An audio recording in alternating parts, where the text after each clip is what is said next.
If you're traveling by air, you need to know about the TSA liquids rule, also known as the 311 rule. This pertains to liquids that are packed in carry-on luggage. This does not pertain to checked bag luggage. So if you're planning to travel with only like a carry-on handbag, then you need to stick around and watch this video. So I'm a big component to traveling light. I only travel with a carry-on. With plenty of trips under my belt and dealing with airports a lot, I've really had to master this TSA rule. So I'm going to be answering the most common questions to the TSA liquids rule and the powder rule, because there are now limits to the different types of powders that can be brought with you on a flight. And don't worry, it's really not as hard as you may think. It's actually really easy once you understand it. But you might have a few things that pop up, like, is this the right size container? Is this a liquid or is this considered a solid? So we're going to go through all that today. And be sure to stick around to the end of this video, because I'm going to give you a little tidbit on something that you can do to allow yourself even more liquids than you might be able to fit into a quart size bag. Okay, so what is the 311 rule? The 3 stands for all liquids that you plan on bringing with you in your carry-on must be under 3.4 ounces or 100 milliliters. So all bottles must be under 3.4 ounces or less, and that's going to be for all liquids, creams, aerosols, and gels. So anything that fits into those descriptions, that's going to fall under the 311 rule. 1. That means that all of your 3.4 ounce bottles must fit into one quart-sized clear bag. 1. That means that all people are allowed one bag each. 3.4 ounce bottles in one quart size bag and one bag per person. So make sure that this bag is easily accessible, because you will have to pull this bag out once you get to the security checkpoints and put it in the bins for scanning. If your luggage goes through the scanner and there's liquids moving around in there and you didn't pull out your little baggie, they're going to search your bag. They are strict with the rules. Make sure everything is in your quart size bag, everything's sealed tight in your 3.4 ounce bottles, and you only have one bag, and you will be fine. Now, if you have items that are larger than 3.4 ounces and you have a check bag, those have to go in the check bag. So anything over 3.4 ounces must go in a check bag. You cannot bring anything through that's over 3.4 ounces. There is not a specific number of how many bottles you can put in your bag. There's no limit, as long as they're in the correct size bottles, and you can fit as many bottles in this bag as you possibly can. But again, stick around to the end, because I have a little tidbit on all this. TSA only allows one bag per person. So if there's anything that is over 3.4 ounces and or you cannot fit it in that bag, that needs to go in your checked luggage. So if you're checking luggage, you can put any size liquids in the checked luggage, but not for carry-on luggage. So if you plan on only traveling with a carry-on, you're going to have to master this rule. Be sure to narrow down all your items, get them in the appropriate size bottles and bags, and you will be all set.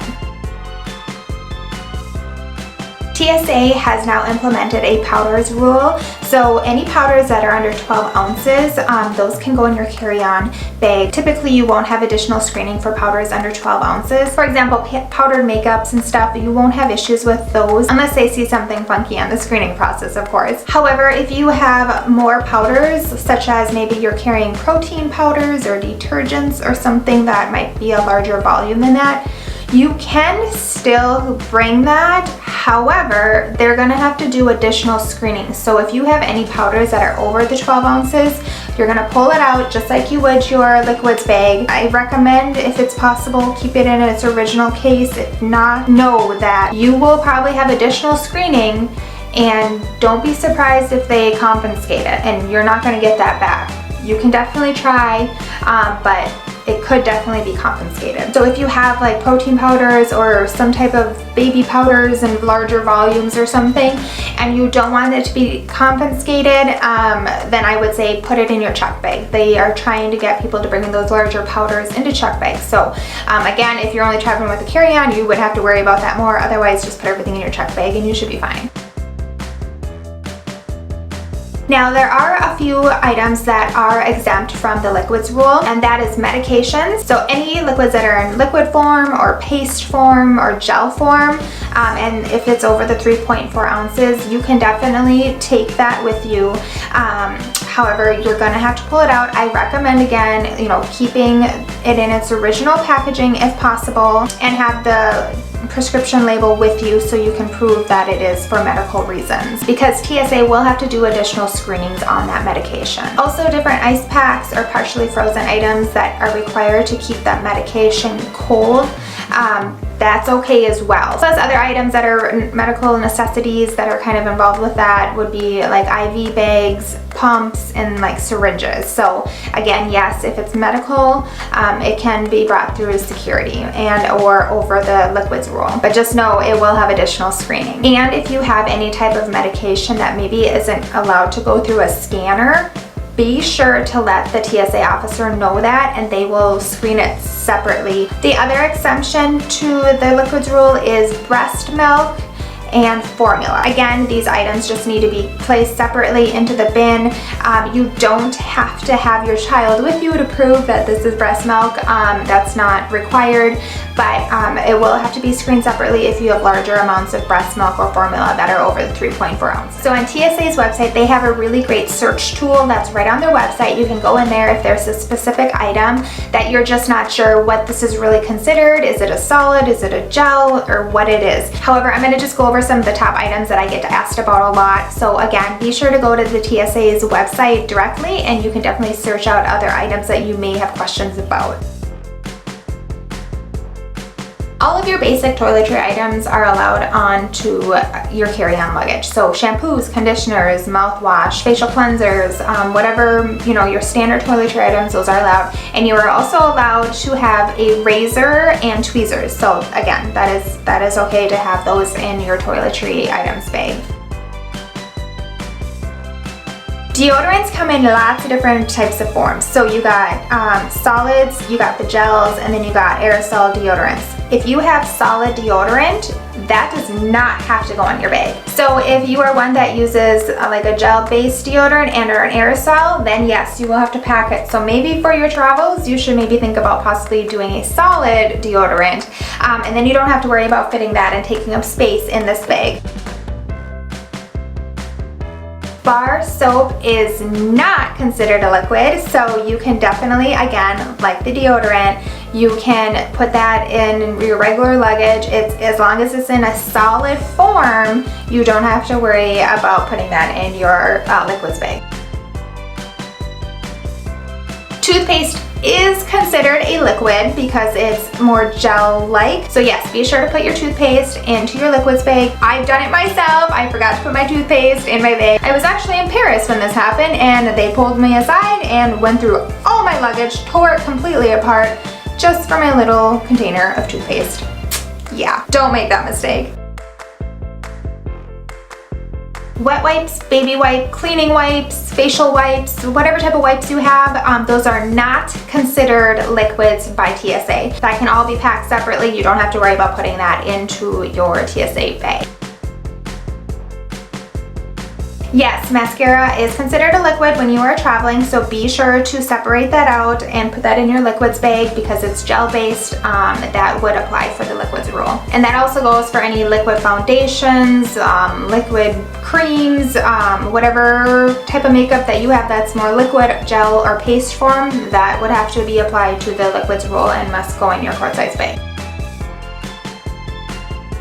Solid chapsticks or lip balms are not considered a liquid and are not required to go in the bag. However, if you have a gel-based chapstick, such as Vaseline, or there's like Carmex, I know those come in more liquid forms or gel forms, then yes, those would have to go into the liquid bag. Now, as I mentioned, TSA has a really great search tool. If there's an item not listed on their website that you have questions about, you are now able to ask TSA on Twitter and or on Facebook. So all you have to do is snap a photo of the item that you have a question about and send it to them on Facebook or Twitter, and they will answer it for you.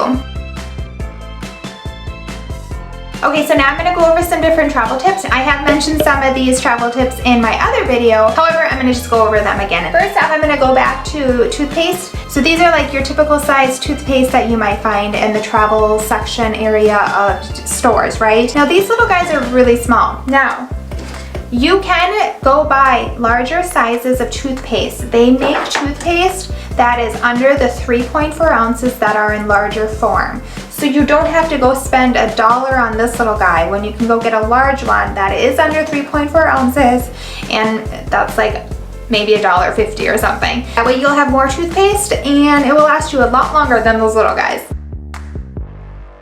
Also be sure to check your different bottles that you have your makeup and or hair products in, because this is a standard size bottle for like this hair serum that I use, and this is exactly a 3.4 ounce bottle, so I don't have to condense this. So just be sure to check the ounces on all your products, because sometimes you don't have to condense them down into the 3.4 ounce bottles.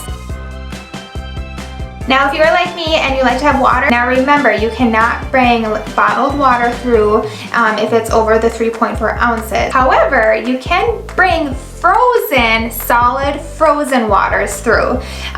So you can keep that in mind, or you can do what I do. I just bring an empty water bottle with me, and once I get through security, I go to the drinking fountain and I go fill it up. Now remember, when you're traveling, however, be sure that the water fountains in the water of the country is okay and safe to drink. Typically, I usually fill up in, USA airports before I get on my flight. And last but not least, and my final tip I have for you guys is, if these little quart-sized bags are just not big enough and you have a few other liquids you need to fit, do what I do. Get this TSA approved liquids bag. They are on Amazon. The best invention ever. Look how big this is compared to this bag. So you have, look how deep that is.